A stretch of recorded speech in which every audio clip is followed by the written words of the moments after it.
বিসমিল্লাহির রহমানির রহিম। আজ আমরা আলোচনা করব হ্যাভ হ্যাজ টু এর ব্যবহার সম্পর্কে। হ্যাভ হ্যাজ টু কখন ব্যবহার করতে হবে? যখন কাউকে বাধ্য হয়ে কিছু করতে হবে তখন হ্যাভ হ্যাজ টু এর ব্যবহার করতে হবে। এখন এরকম ধরনের সেন্টেন্সকে দুইভাবে প্রকাশ করা হয়ে থাকে। এখন আমরা এখানে শিখব অ্যাক্টিভ ফর্ম এ কিভাবে প্রকাশ করা হয়। এখানে আমি একটা সূত্র আকারে তৈরি করা হয়েছে। যদি সূত্রটা হচ্ছে, যদি কারোর বা কাউকে বা কাদেরকে কিছু করতে হবে অথবা কারোর বা কাউকে বা কাদেরকে করতে হবে, কিছু বাদ দিয়ে শুধু যদি কারোর করতে হবে, কাউকে করতে হবে অথবা কাদেরকে করতে হবে অথবা কারোর কাউকে বা কাদেরকে কিছু করতে হবে, এরকম যদি বোঝাই তাহলে সেক্ষেত্রে হ্যাভ হ্যাজ টু হবে। হ্যাভ হ্যাজ টু এটা সাবজেক্ট এর পার্সন অনুসারে হ্যাভ হ্যাজ টু হবে। এরকম যদি সূত্র থাকে তাহলে সেক্ষেত্রে ইংরেজিটার গঠন হবে সাবজেক্ট, প্রথমে সাবজেক্ট থাকবে, তারপর এই সাবজেক্ট অনুযায়ী হ্যাভ অথবা হ্যাজ টু হবে। এরপরে মূল ভার্ব অর্থাৎ ভার্বের প্রেজেন্ট ফর্ম বা আমরা যাকে ভার্ব ওয়ান বলি সেটা। এরপর এক্সটেনশন অর্থাৎ বাদবাকি অংশ এখানে আমাদেরকে বসাতে হবে। এবার আসুন আমরা এর উপর ভিত্তি করে কিছু উদাহরণ করি। সাবজেক্টের উপর ভিত্তি করে কিছু উদাহরণ করব। যেরকম কারোর, এখানে কারোর আছে, এই কারোর এখানে দিয়ে কিছু উদাহরণ করা হয়েছে। যেরকম কারোর কিছু করতে হবে অথবা কারোর করতে হবে, এরকম যদি বোঝাই সেক্ষেত্রে বাংলাগুলো এরকম আসবে যে আমার বিষয়টি ভাবতে হবে। এর সূত্রটা এটাই বোঝাচ্ছে যে কারোর কিছু করতে হবে, আমার বিষয়টি ভাবতে হবে। এখানে আমার ভাবতে হবে বোঝালেও এটা অ্যাক্টিভ ফর্ম হয়, আবার আমার বিষয়টি ভাবতে হবে এটাও বোঝাতে পারে। যদি এভাবেই বাংলাটা থাকে যে আমার বিষয়টি ভাবতে হবে অথবা আমার ভাবতে হবে, যাই থাক, সেক্ষেত্রে যদি আমার বিষয়টি ভাবতে হবে এরকম থাকে তাহলে লিখতে হবে আই। আই মানে আমরা জানি যে আমি, আমাকে, আমার সবগুলোই হয়। তবে যদি সাবজেক্টের জায়গায় আমার থাকে সেক্ষেত্রে আমরা এর ইংরেজি দেবো আই। আর আই হওয়ার কারণে ফার্স্ট পারসন, আমরা যেহেতু জানি ফার্স্ট পারসন, এই জন্যে এখানে হ্যাভ টু ব্যবহার করা হয়েছে। তাহলে আই হ্যাভ টু, তারপরে বলা হয়েছে কি যে মূল ভার্ব থিঙ্ক, মূল ভার্ব, আর দ্য ম্যাটার দিয়ে হচ্ছে আর্টিকেল, এইভাবে তারপরে এক্সটেনশন আছে। তাহলে আমার বিষয়টি ভাবতে হবে, I have to think the matter. আবার যদি এটা এরকম থাকতো যে আমার ভাবতে হবে, এই বিষয়টি যদি এখানে না থাকতো তাহলে এখানে লিখতে হতো আই হ্যাভ টু থিঙ্ক, এই পর্যন্ত লিখলেই এখানে হয়ে যেত আই হ্যাভ টু থিঙ্ক, আমার ভাবতে হবে। এবার 2 নম্বর উদাহরণে আমরা আসি যে তোমার এ নিয়মটি মানতে হবে। এখানেও কিন্তু এইটা ফলো করছে যে কারোর কিছু করতে হবে। তাহলে এখানে তোমার এ নিয়মটি মানতে হবে, এর ইংরেজিটা হবে ইউ। ইউ মানে আমরা জানি যে সাবজেক্ট হিসেবে ইউ মানে তুমি হয়। এখন এখানে যেহেতু তোমার আছে তাই সাবজেক্ট যখন ইউ এর এই জায়গায় যখন ইউ বসাবো তখন ইউ এর মানে আসবে তোমার, আবার ইউ মানে তোমাকেও হয় যদি সেটা সাবজেক্ট হিসেবে সেন্টেন্সে বাক্যের প্রথমে ব্যবহার হয়। তাহলে তোমার এই নিয়মটি মানতে হবে। এখানে আমরা এটাকে এভাবে করতে পারি, you have to maintain this rule. You হওয়ার কারণে সেকেন্ড পারসন, হ্যাভ টু হয়েছে, প্লাস এখানে মেনটেন মানে এটা মূল ভার্ব, দিজ রুল নিয়মটি, এই নিয়মটি মানতে হবে। এরপর আসুন আমরা আরেকটা উদাহরণ, যেমন তার ভুলটি শুদ্ধ করতে হবে। এখানে তার আমরা জানি যে হি মানে সে, হি মানে তিনি, সি মানে তিনি যদি মহিলা হয় সেক্ষেত্রে, কিন্তু এখানে আছে তার। তার এটা যেহেতু সেন্টেন্সের শুরুতে সাবজেক্ট হিসেবে, তাই এই তার ইংরেজি হবে হি, আর হি হওয়ার কারণে এখানে হ্যাজ টু হয়েছে।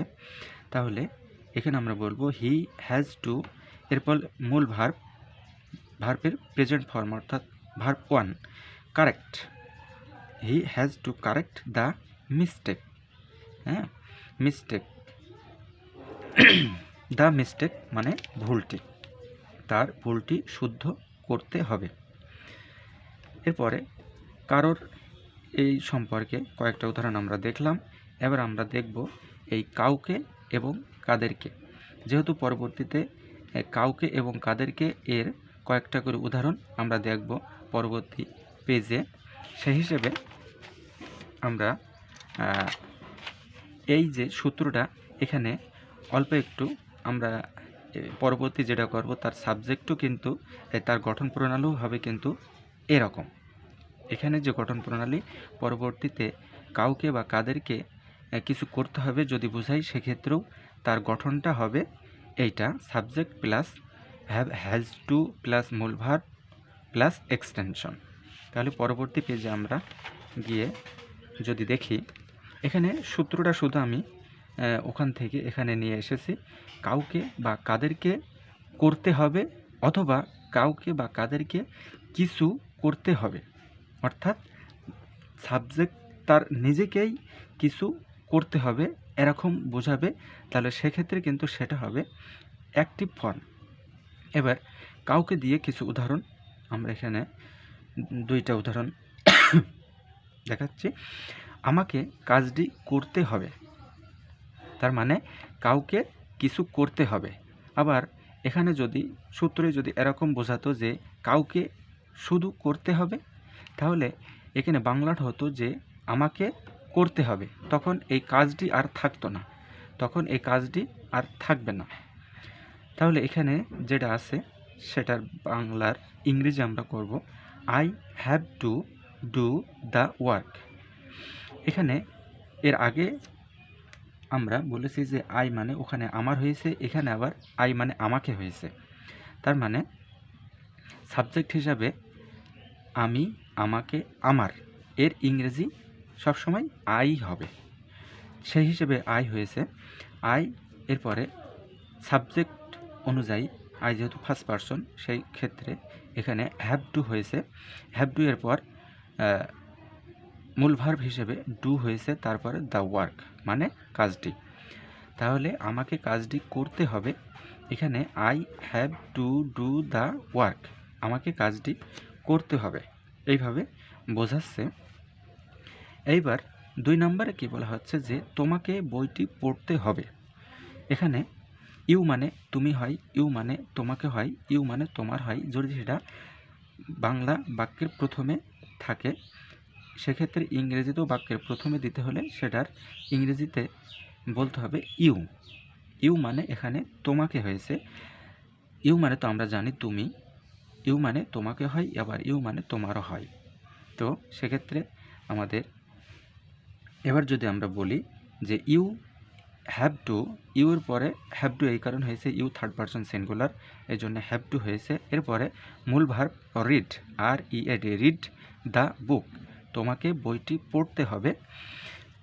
এখানে এভাবে করা হয়েছে you have to read the book, তোমাকে বইটি পড়তে হবে। এইবার আরেকটা ইয়েতে আমরা আসি, সেটা হচ্ছে কাদেরকে, ওই সূত্র অনুযায়ী যদি কাদেরকে করতে হবে অথবা কাদেরকে কিছু করতে হবে এরকম বোঝায় এই বাংলা বাক্যটি দ্বারা, তাহলে সেক্ষেত্রে তার ইংরেজি গঠন ইতিপূর্বে যেটা আমরা বলেছি যে ওই একটাই ইংরেজি গঠন দিয়েই আমরা কিন্তু এই বাদবাকি এইটা এবং এইগুলো করা হচ্ছে। ইতিপূর্বে যেটা দিয়ে করা হয়েছে, পরবর্তীতে এই যে দুইটা সেগুলো কিন্তু একই গঠন দিয়ে করা হয়েছে। গঠনটা আমি মুখে বলছি, subject plus have has to plus মূল ভার্ব প্লাস এক্সটেনশন, এই হচ্ছে তার গঠন। সেইগুলো দিয়েই আমরা কিন্তু এগুলো করছি। এখন কাদেরকে, এখানে দেখুন কাদেরকে করতে হবে অথবা কাদেরকে কিছু করতে হবে, অর্থাৎ সাবজেক্টকে কিছু করতে হবে অথবা সাবজেক্টকে করতে হবে এরকম যদি সূত্রে বোঝাই, তাহলে সেই ক্ষেত্রে আমরা করব এখানে যেরকম বলা হয়েছে যে আমাদেরকে ইংরাজি শিখতে হবে। এখানে ওই মানে আমরা জানি যে ওই মানে আমরা, ওই মানে আমাদের, ওই মানে আবার আমাদেরকেও হয়। সেই হিসেবে উই হ্যাভ টু, ওই যেহেতু ফার্স্ট পারসন প্লুরাল, সেক্ষেত্রে উই হ্যাভ টু, মেন হচ্ছে উই হচ্ছে ফার্স্ট পারসন, এই জন্য হ্যাভ টু হয়েছে। এরপরে learn, LEARN, learn English, we have to learn English, আমাদেরকে ইংরেজি শিখতে হবে। হ্যাভ টু এর পরে মূল ভার্ব, এটা মূল ভার্বের প্রেজেন্ট ফর্ম আর এটা ইংলিশ। তারপর আরেকটা উদাহরণ, তাদেরকে জ্ঞান অর্জন করতে হবে, তার মানে কাদেরকে কিছু করতে হবে, তাদেরকে জ্ঞান মানে কিছু করতে হবে, অর্জন করতে হবে, এটা এইভাবে বোঝাচ্ছে। যেমন এর ইংরেজি হবে দে, মানে আমরা জানি যে তারা বা তাদের, কিন্তু এখানে তাদেরকে আছে, তাদেরকে ইংরেজিও দিয়ে করতে হবে। They have to gather knowledge, they হচ্ছে আমরা জানি থার্ড পারসন, এটা প্লুরাল, এই জন্য এটা এখানে কিন্তু হ্যাভ টু হবে, গেদার অর্জন করা আর নলেজ মানে জ্ঞান, তাহলে they have to gather knowledge, তাদেরকে জ্ঞান অর্জন করতে হবে। আবার যদি এখানে এই জ্ঞানটা বাদ দিয়ে শুধু বলা হয় তাদেরকে অর্জন করতে হবে, তাহলে হবে দে হ্যাভ টু গেদার, তাদেরকে অর্জন করতে হবে, এইটুক না বাদ, এইটুক না এখানে কিন্তু বাদ চলে যাবে। আবার যদি এখানে বলা হয় আমাদেরকে শিখতে হবে, তাহলে এখানে হবে উই হ্যাভ টু লার্ন, এখানে ইংলিশটা বাদ চলে যাবে। এখানে আমাদেরকে শিখতে হবে, এর সূত্রটা এখানে এটাই বোঝাবে যে কাদেরকে করতে হবে, আমাদেরকে শিখতে হবে, সেখানে কিন্তু ইংরেজিটা বাদ চলে যাবে। সেক্ষেত্রেও কিন্তু এই হবে উই হ্যাভ টু লার্ন, সেক্ষেত্রে শুধু হবে উই হ্যাভ টু লার্ন, আর তাদেরকে অর্জন করতে হবে দে হ্যাভ টু গেদার, তাদেরকে অর্জন করতে হবে। এই হচ্ছে আমাদের হ্যাভ হ্যাজ টু এর উপরে অ্যাক্টিভ ফর্ম, এর যে অ্যাক্টিভ ফর্ম দিয়ে যে সেন্টেন্সগুলো, যে বাক্যগুলো আমরা করতে পারি, যে ধরনের বাক্য, এখানে শুধু এক ধরনের বাক্য বর্ণনামূলক অর্থাৎ অ্যাফার্মেটিভ বাক্য আমরা করেছি। এরপরেও কিন্তু আরও অনেক বাক্য, অনেক ধরনের বাক্য, যেমন নেগেটিভ বাক্য, নাবোধক বাক্য, তারপর প্রশ্নবোধক বাক্য, ডাব্লুএইচ দিয়ে বাক্য তৈরি করা যায়, সেগুলো পরে আমরা করতে পারবো। তবে প্রাথমিক পর্যায়ে যেহেতু অ্যাফার্মেটিভ বাক্যের এর অ্যাক্টিভ সাইডগুলো এখানে করা হলো, এবার এই ধরনের সেন্টেন্সের আমরা প্যাসিভ সাইডগুলো দেখব। প্যাসিভ সাইড, এটা হচ্ছে আপনার প্যাসিভ ফর্ম, এর সূত্র ইতিপূর্বে আমরা যেগুলো করলাম এগুলো হচ্ছে অ্যাক্টিভ ফর্ম, আর এখন যেগুলো করব এগুলো হচ্ছে প্যাসিভ ফর্ম। প্যাসিভ ফর্মে হ্যাভ হ্যাজ টু এর ব্যবহার বাংলা সেন্টেন্সটাই সূত্র কিভাবে বোঝালে সেটা প্যাসিভ ফর্ম হবে, সেটাই আমরা এখানে শিখব। যদি সাবজেক্টটা সিঙ্গুলার সাবজেক্ট, অর্থাৎ সাবজেক্টটা যদি টিকে, টাকে, খানিকে, প্লুরাল সাবজেক্ট যেমন গুলোকে, গুলিকে ইত্যাদি যুক্ত প্রাণী বা বস্তুবাচক সাবজেক্ট, আবার সাবজেক্টটা যদি অনেক কিছু বা কোনো কিছুকে এইভাবে কিছু করতে হবে বা করতে হবে বোঝাই, তাহলে সেক্ষেত্রে হ্যাভ হ্যাজ টু বি হবে। অর্থাৎ টিটা, খানাখানি, গুলি, গুলা, টিকে যুক্ত প্রাণী বা বস্তুবাচক সাবজেক্টকে যখন কিছু করতে হবে সেক্ষেত্রে হ্যাভ হ্যাজ টু বি হবে। অর্থাৎ সেই ক্ষেত্রে গঠন হবে subject plus have has to be plus verb 3 plus extension. আমরা ইতিপূর্বে অ্যাক্টিভ ফর্মে সে সাবজেক্টটা দেখেছিলাম। অ্যাক্টিভ ফর্মে সাবজেক্টটা subject plus have has two এর পরে মূল ভার্ব, কিন্তু এখানে হ্যাভ হ্যাজ টু এর পরে বি, আর বি এর পরে যখনই ভার্ব আসবে তখন সেটা ভার্ব 3 হিসেবে বসবে প্লাস এক্সটেনশন। তাহলে এখন এই প্যাসিভ ফর্মে আমরা এগুলো এই গঠন অনুযায়ী আমাদেরকে করতে হবে। প্যাসিভ ফর্মে যে সেন্টেন্সগুলো, বাক্যগুলো আমরা করব সব এই গঠন অনুযায়ী আমরা করব। তাহলে প্রথমটা আমরা শুরু করি যে সিদ্ধান্তটি নিতে হবে। দেখুন এখানে সূত্র অনুযায়ী কি বলা হচ্ছে যে কোনো টিটা খানাখানি যুক্ত সাবজেক্টকে কিছু করতে হবে। তাহলে এখানে সিদ্ধান্ত টি, অর্থাৎ টি যুক্ত একটা সাবজেক্ট, এটা এই সাবজেক্টকে কিছু করতে হবে, সিদ্ধান্তটি নিতে হবে। তাহলে সিদ্ধান্তটি দ্য ডিসিশন, আর এটা থার্ড পারসন সিঙ্গুলার হওয়ার কারণে হ্যাজ টু বি হয়েছে, বি তো হবে। এটা যেহেতু প্যাসিভ ফর্মের নিয়ম অনুযায়ী হচ্ছে, এটা কিন্তু প্যাসিভ ভয়েস না, এটা হচ্ছে প্যাসিভ ফর্ম। প্যাসিভ ভয়েস এবং প্যাসিভ ফর্মের কিছু পার্থক্য আছে।